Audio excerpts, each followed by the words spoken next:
She left me for my best friend, but she never knew I was quietly building a fortune without her. I used to believe that marriages didn't collapse overnight, that they cracked slowly, like ice under pressure, until one day you realized you'd been standing on thin glass all along. But the night my world shattered, there were no warning. Tremors. Just a single sentence that split my life into before and after. It happened in the most ordinary setting, our dining table. Sophia sat across from me, legs crossed, her eyes glued to the glowing screen of her phone. She wasn't even nervous. Not a frown, not a flicker of hesitation. When she finally looked up, her voice carried the weight of a gavel. "Daniel, I can't do this anymore. I want a divorce." No build-up. No gentle explanation. Just a cold, surgical strike. For a second, I thought I had misheard. I set my fork down, the clink against the plate louder than her words. "Excuse me?" I asked, though deep inside I already knew she meant it. "I said I want a divorce," she repeated, this time slower, as if I were a child too dim to understand. Her tone was flat, but her eyes burned with a strange kind of triumph. I should have exploded, yelled, pleaded, something. But instead, I found myself studying her like a stranger across a courtroom. The calm in my voice surprised even me. "Why?" She leaned back in her chair, folded her arms, and delivered her verdict. "Because I can't keep living like this. I need someone who actually works, someone who contributes. You're not the man I thought I married." That one stung not because it was true, but because of how blind she had been. For 8 years, I had built something solid. My company wasn't just surviving. It was thriving. My earnings had quietly climbed into the upper 6 figures. $750,000 last year alone. Enough to buy the house we lived in twice over. Enough to give her the kind of life most people could only dream of. But Sophia had never asked. She never wanted to know. To her, my work was invisible, my value unmeasurable, and so she sat there, convinced she was married to a man who had nothing to offer. I felt something shift inside me then. Not sorrow, not rage, something colder. A realization that this wasn't about money at all. It was about perception, about control, about a woman who had already decided she wanted more and believed she'd found it somewhere else. "All right," I said at last, my voice steady. "If that's what you want, I won't stop you." Her lips curled in that self-satisfied smile I had grown to despise. She thought she'd won. She thought I was defeated. But as I pushed back my chair and rose from the table, one thought rang. Louder than all the others. Sophia wasn't leaving because she lacked comfort. She was leaving because she had already found comfort in someone else. And though I didn't know it yet, that someone was the man I once trusted like a brother. After that night, the air in our house changed. It wasn't a home anymore, it was a waiting room. Every sound felt sharper, every silence heavier, as if both of us were holding our breath until the clock ran out on our marriage. That's when I started hearing his name. It slipped into conversation with a casual ease, but I felt its weight every time it landed. Ethan recommended that new wine bar. Ethan said I should try this new workout. Ethan thinks we should repaint the living room. At first, I brushed it off. Ethan had been my best friend for over a decade. We built our lives side by side, celebrated milestones together. He was supposed to be my brother in everything but blood. So I told myself it was harmless, just friends, just suggestions. Nothing more, but denial only works until the evidence piles too high. It was the little things that betrayed her. The way her face lit up when a text buzzed across her phone, only for her to tilt the screen away from me. The faint perfume she wore to casual lunches, the kind she never bothered with when she was just meeting coworkers. The laughter that echoed in our hallway when she came home, laughter that didn't belong to me anymore. The first real crack in my denial came one Saturday afternoon.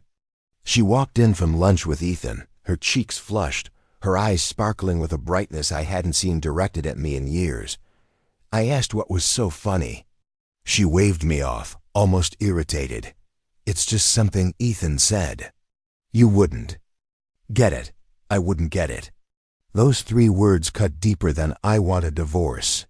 Because in that moment, I realized I was no longer a part of her world. I was standing outside of it, peering through the glass while someone else sat in my chair. I told myself I needed proof before I accused her.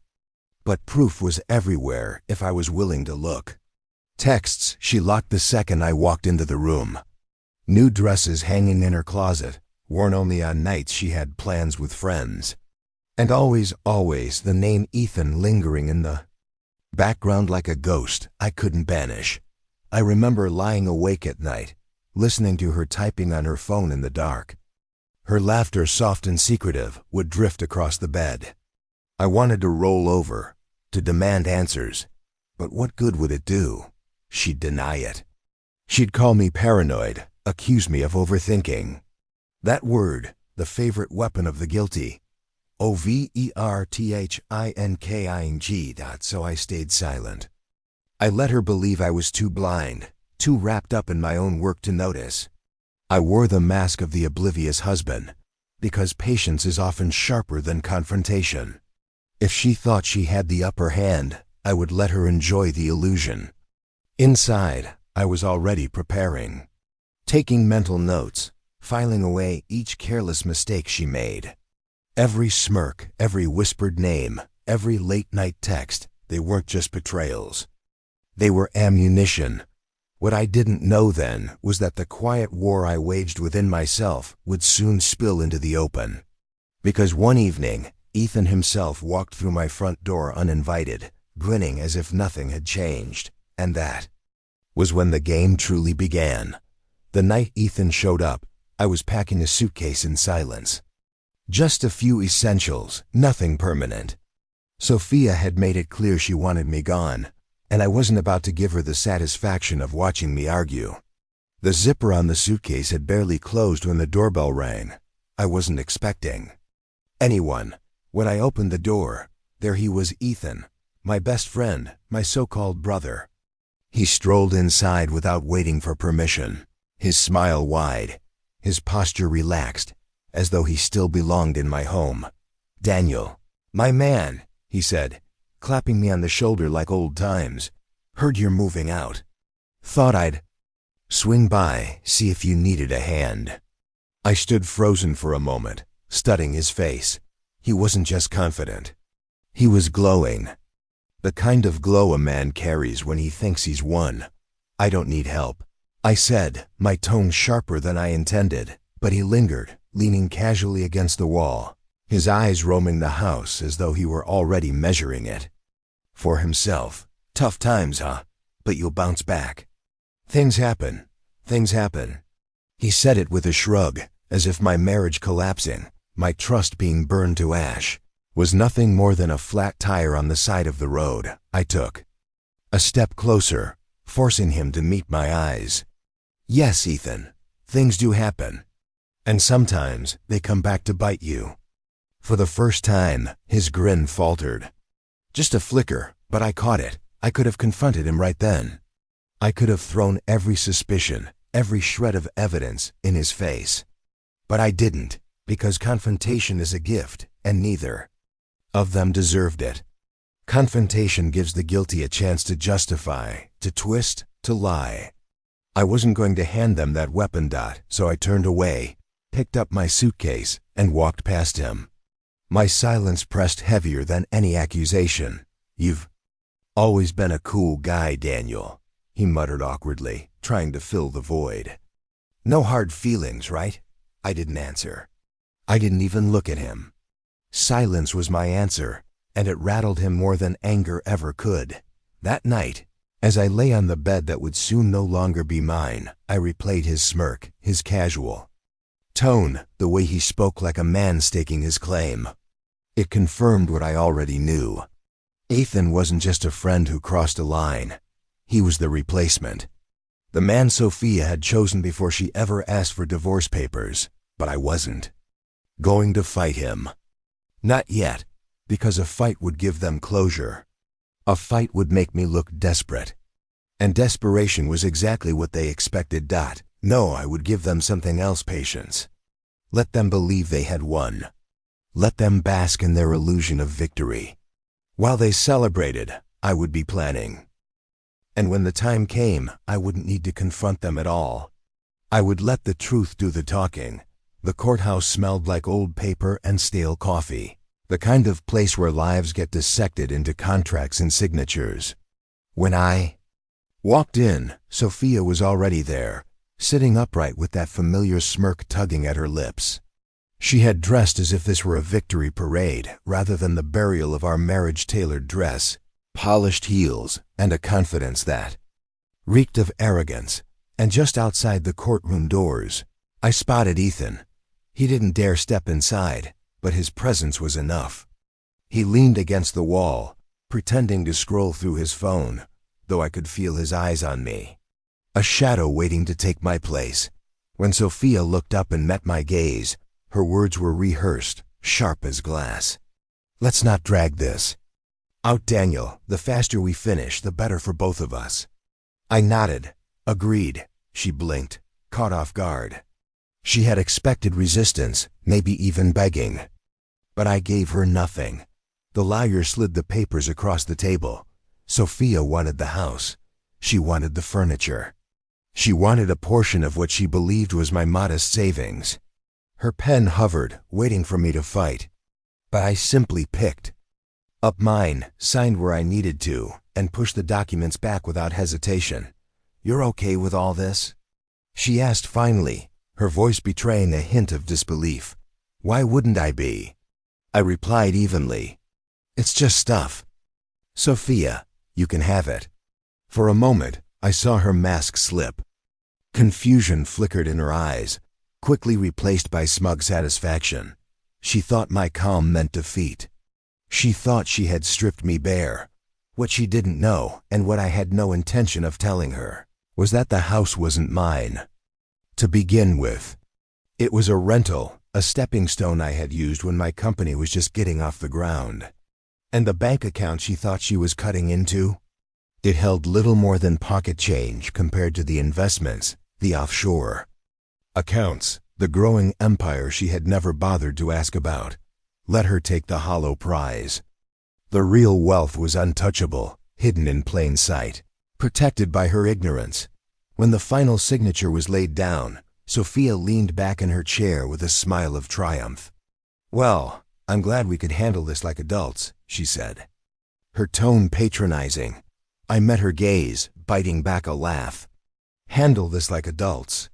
No, she had played a game of theft and betrayal, and she thought she'd won.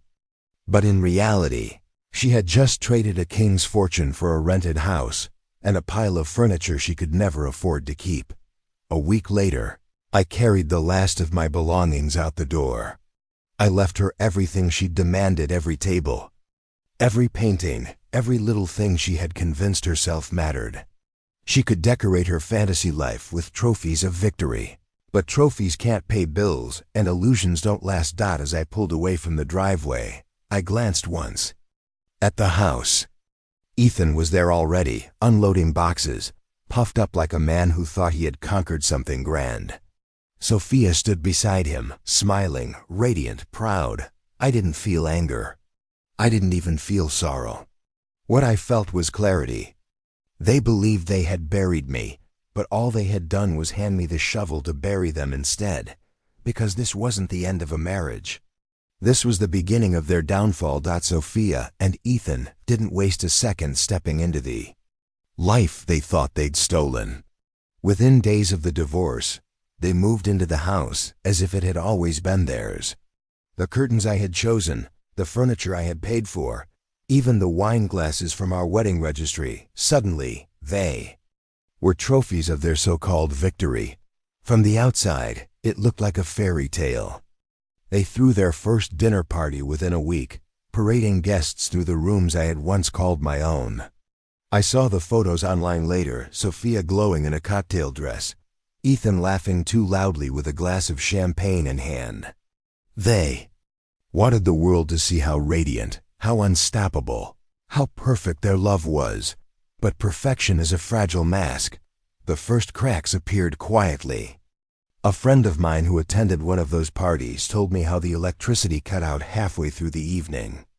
Guests sat in darkness while Ethan scrambled, sweating, insisting it was just a mix-up with the bill.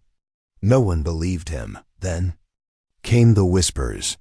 Sophia, who once prided herself on elegance, had started borrowing outfits from friends, showing up in the same dress 2 weekends in a row. Ethan, the man who always wanted to impress, arrived at gatherings in flashy cars that were later revealed to be rentals. They were trying to maintain a lifestyle they couldn't afford, and everyone around them could smell the desperation. Meanwhile, I had quietly moved into my new world. A penthouse in the city with glass walls that framed the skyline like a painting. It was modern, clean, mine. No ghosts lingered in those walls. At night, as I sipped whiskey on the balcony, I sometimes thought about them back in that house, 2 people clinging to a dream built on lies, struggling to keep it alive. What they didn't realize was that fantasy has a price. And sooner or later, the bill always comes due. I didn't have to chase information about Sophia and Ethan. It came to me like a current, carried through friends, colleagues, even old neighbors. Betrayal has a way of echoing louder than success. And theirs was beginning to sound like a broken record. The first whisper reached me over coffee with a mutual acquaintance. She leaned across the table, lowering her voice as if we were plotting something scandalous. "Daniel, you won't believe this. They had a dinner party last weekend. The lights went out halfway through. Power shut off completely. Turns out, they hadn't paid the utility bill in 2 months." I smiled into my cup, saying nothing. Another voice joined the chorus a week later. A neighbor called, her tone half amusement, half pity. "They're behind on rent, Daniel. The landlord came knocking yesterday, banging on the door loud enough for the whole street to hear. 3 months past due from what I heard. 3 months. The same house Sophia had fought so hard to claim in the divorce, the one she believed was her crown jewel, was now a burden she couldn't carry. But it didn't stop there. At social gatherings, people began noticing the cracks in their perfect image. Sophia still dressed to impress, but her designer gowns had been replaced with cheaper imitations, her jewelry borrowed or fake. Ethan, once so eager to flaunt his confidence, had become restless, his laugh forced, his stories recycled. One friend told me she overheard an argument between them outside a restaurant. "They were shouting in the parking lot," she said. Almost whispering. People stared. Sophia accused him of wasting money. Ethan accused her of being ungrateful. It was ugly. Their dream life had become gossip fodder, a cautionary tale passed around with smirks and knowing glances. And the best part? I didn't have to lift a finger. Their downfall was writing itself. While their names circulated in hushed conversations, mine was being spoken in different rooms, boardrooms, conferences, business dinners. Deals were closing, opportunities opening. The same circles that mocked them praised me, though I never sought the attention. Success has its own voice, quiet but undeniable. And I had learned that silence often speaks louder than spectacle. Each whisper I heard about Sophia and Ethan wasn't just proof of their decline. It was confirmation that patience had been the sharpest weapon I could wield. I hadn't confronted them, hadn't exposed them, hadn't even spoken their names aloud. And still, their perfect fantasy was rotting from the inside. But whispers are just the beginning. They signal the storm before it breaks. And soon, the storm would find its way directly to my door. The first message came on a Tuesday evening. I had just wrapped up a meeting and was staring out at the city skyline from my balcony when my phone buzzed. The name on the screen froze. Me for a moment, Sophia. Her text was short. "Hi Daniel, I hope you're doing well." For a while, I just stared at it. My ex-wife, the woman who had gutted our marriage, The woman who had mocked me as useless while she ran into Ethan's arms now. She was checking in. I typed back a single line, "Things are going great." "Business is booming." Her reply came almost instantly, as if she'd been waiting. "That's good. Things are a little tight for us, but we're managing. Managing. That word clung to the screen. Like desperation dressed in politeness. I didn't answer.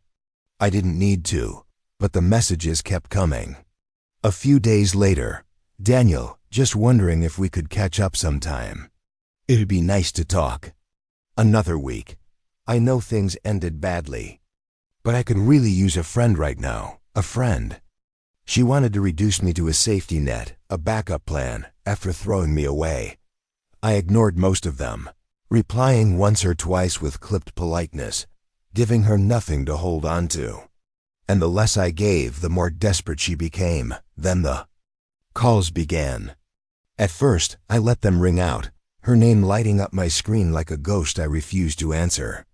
But one night, curiosity got the better of me. I picked up. Her voice was tight, trembling at the edges. "Daniel, we need to talk." "About what?" I asked, keeping my tone flat. "About everything.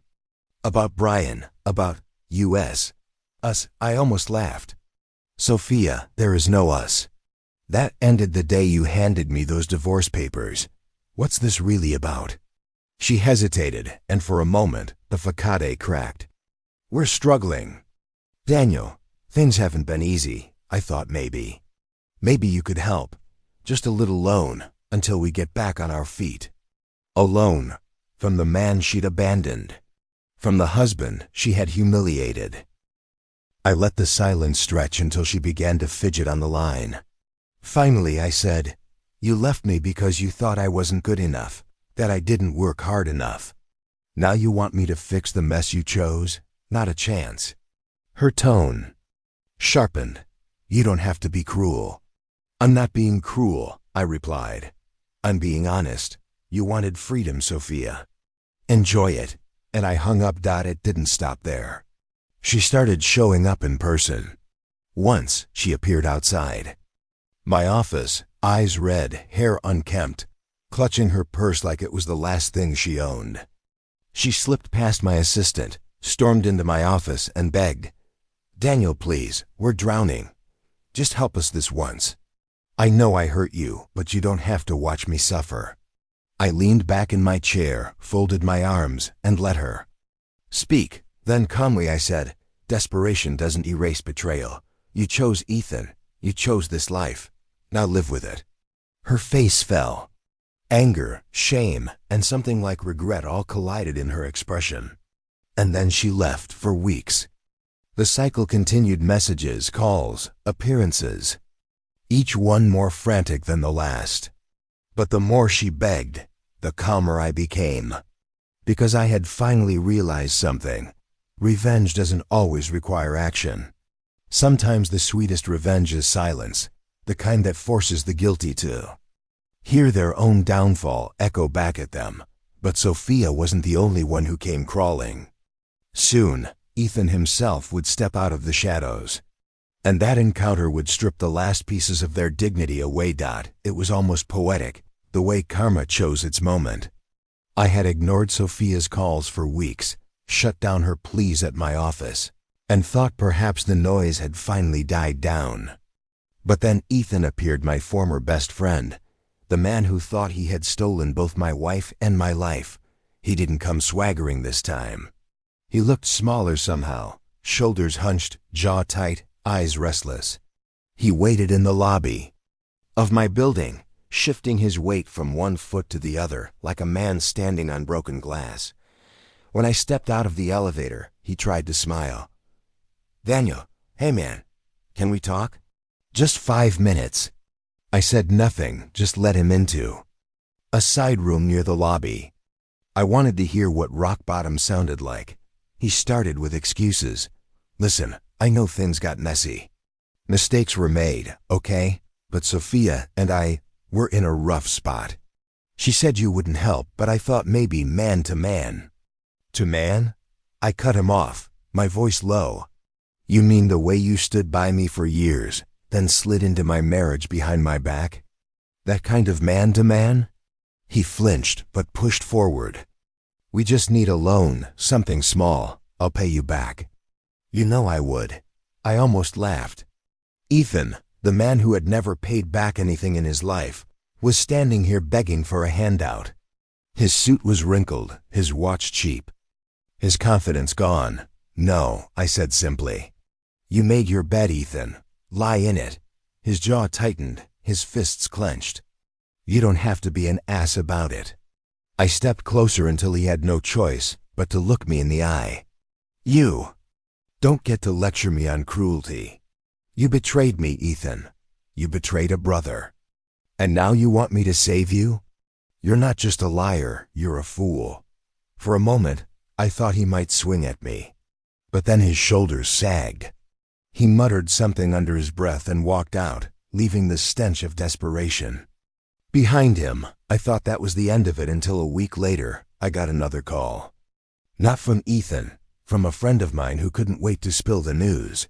Daniel, you're going to love this, she said, barely able to contain her laughter. Sophia caught Ethan cheating. Some girl from his new job. Younger, prettier. And she didn't care that he already had someone. I leaned back in my chair, letting the irony wash over me. Ethan, the man who had stolen my wife, had turned around and betrayed her in the exact same way. The fallout was spectacular. Sophia confronted him in public at a cafe of all places. She screamed, hurled her drink in his face, accused him of ruining her life. People recorded it on their phones, and within hours, the video was circulating through the very social circles Sophia once tried so hard to impress. The queen had been dethroned, and her king was a fraud. Ethan moved out shortly after chasing his fling. But she dropped him within weeks, and he wound up sleeping on friends' couches, jobless and broke. Sophia, left behind in a crumbling apartment with bills she couldn't pay, had no one left to blame but herself. I didn't reach out. I didn't gloat. I didn't need to. Because some betrayals come back not once, but twice. And this time, karma had done my work for me. Rock bottom doesn't announce itself. It creeps in slowly until one day, you look around and realize the walls have caved in. For Sophia, it came on an ordinary afternoon in the most ordinary place. The grocery store. I was there picking up a few things, coffee, fresh bread, nothing important. And that's when I saw her. She was pushing a half-empty cart, her hair tied back in a messy knot, her makeup smudged, her once polished appearance replaced by exhaustion. Instead of the designer labels she used to flaunt, her cart was filled with store brands, boxes dented from the clearance shelf. For a second, I almost didn't recognize her.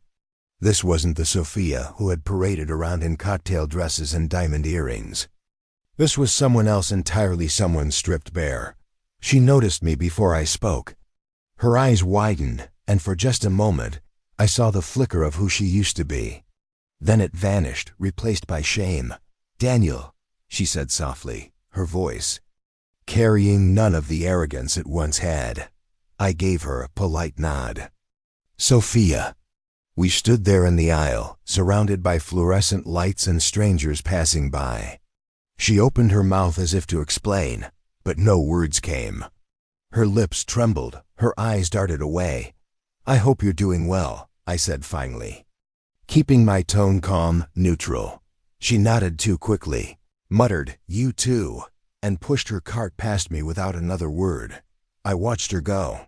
The woman who once demanded more, who once believed she deserved better, now reduced to bargain. Groceries and silence. For years she had tried to convince me I was the weak one, the one holding her back. And yet, here we were, the roles reversed. The truth undeniable. It would have been easy to feel triumph, to revel in her collapse.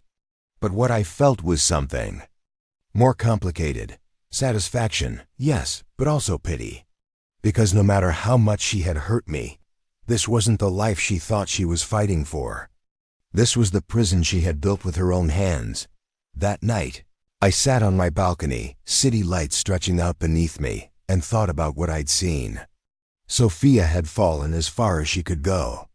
Ethan was gone, her family distant, her friends embarrassed to be near her. She had gambled everything and lost it all, but for me, this wasn't just about her downfall. It was about clarity. Betrayal may break you in the moment, but in the long run, it reveals who people really are. And as I stared out over the skyline, I realized I had already won, not by destroying her, but by surviving her. People always say betrayal destroys you, that it shatters trust, poisons love, and leaves you hollow. And for a time I believed that.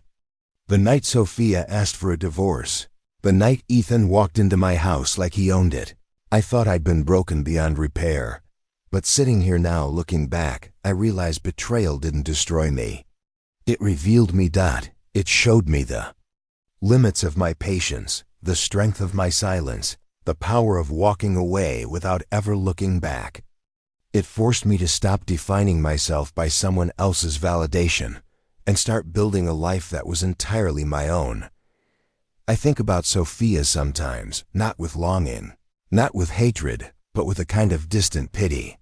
She had everything she thought she wanted and still managed to lose it all. She mistook comfort for weakness, loyalty for stagnation, and traded stability for chaos. And when the fantasy collapsed, there was nothing left for her to stand on. As for Ethan, his story was even simpler. A man who built his life on charm and shortcuts, convinced that betrayal was a path to happiness. But betrayal has a way of folding back on itself. And he ended up with less than nothing, his dignity scattered, his reputation in ruins, his name whispered with mockery instead of respect. Meanwhile, I thrived. Not because I chased revenge, not because I sought to punish them, but because I refused to let their choices dictate my future. I invested in my work. I poured myself into friendships that mattered. I rebuilt piece by piece until I stood taller than before. My income grew, my influence expanded, and my life became something they could only watch from a distance. That's the thing about betrayal. It burns down the house you thought was safe. But in the ashes, you're given a choice. Live among the ruins or build something stronger. I chose to build. And as for Sophia and Ethan, they thought they had upgraded, that leaving me behind was their ticket to freedom. But some upgrades come with viruses, and I deleted them from my life for good. This wasn't the story of my downfall. It was the story of my rebirth. In the end, betrayal didn't break me, it freed me. Sophia and Ethan destroyed themselves without me lifting a finger, and I built a life stronger than anything I had before. Sometimes the sweetest revenge isn't shouting or fighting. It's moving forward quietly while the ones who hurt you fall apart behind you. If this story kept you hooked, don't forget to hit that like button, leave your thoughts in the comments, and subscribe to the channel. Your support helps us bring you more stories like this, raw, dramatic, and unforgettable.